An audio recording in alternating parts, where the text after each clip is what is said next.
ಅಂತರ್ಜಿಲ್ಲಾ ಜಾನುವಾರು ಕಳ್ಳರ gang arrest.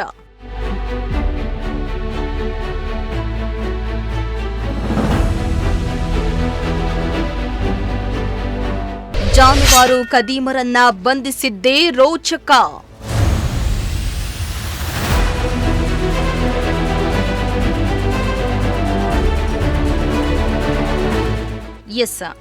Uttara Kannada ಜಿಲ್ಲೆಯ ಶಿರಸಿ ತಾಲೂಕಿನ ಬೆಳಗೆರೆ ಸುರುಗುಪ್ಪ ಗ್ರಾಮದಲ್ಲಿ ಜನವರಿ 9ರ ರಾತ್ರಿ ನಡೆದಿದ್ದ ಜಾನುವಾರು ಕಳ್ಳತನ ಪ್ರಕರಣಕ್ಕೆ ಸಂಬಂಧಿಸಿದಂತೆ ಪ್ರಕರಣವನ್ನ ಭೇದಿಸಿದ ಶಿರಸಿ ಗ್ರಾಮೀಣ ಠಾಣೆ ಪೊಲೀಸರು ಹಾನಗಲ್ ಮೂಲದ 6 ಜನ ಅಂತರ್ಜಿಲ್ಲಾ ಕಳ್ಳರನ್ನ ಬಂಧಿಸಿದ್ದಾರೆ.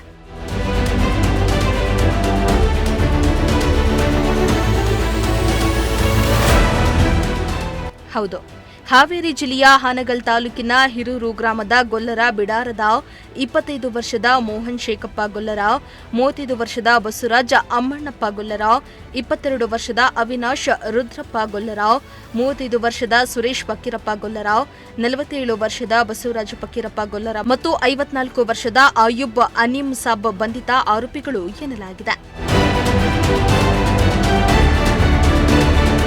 ಇನ್ನು ಬಂಧಿತರು ಜನವರಿ 9ರಂದು ರಾತ್ರಿ ವೇಳೆ ರಾಮಚಂದ್ರ ಗೌಡ ಮತ್ತವರ ಸಹೋದರರ ಹೊಲದಲ್ಲಿರುವ ಕೊಟ್ಟಿಗೆಯಲ್ಲಿ ಕಟ್ಟಾಕಿದ್ದ ಜಾನುವಾರುಗಳನ್ನು ಕದ್ದು ಪರಾರಿಯಾಗಿದ್ರು. ಇದೀಗ ಜಾನುವಾರು ಕಳ್ಳರ ಹೆಡೆಮುರಿ ಕಟ್ಟುವಲ್ಲಿ ಪೊಲೀಸರು ಯಶಸ್ವಿಯಾಗಿದ್ದಾರೆ.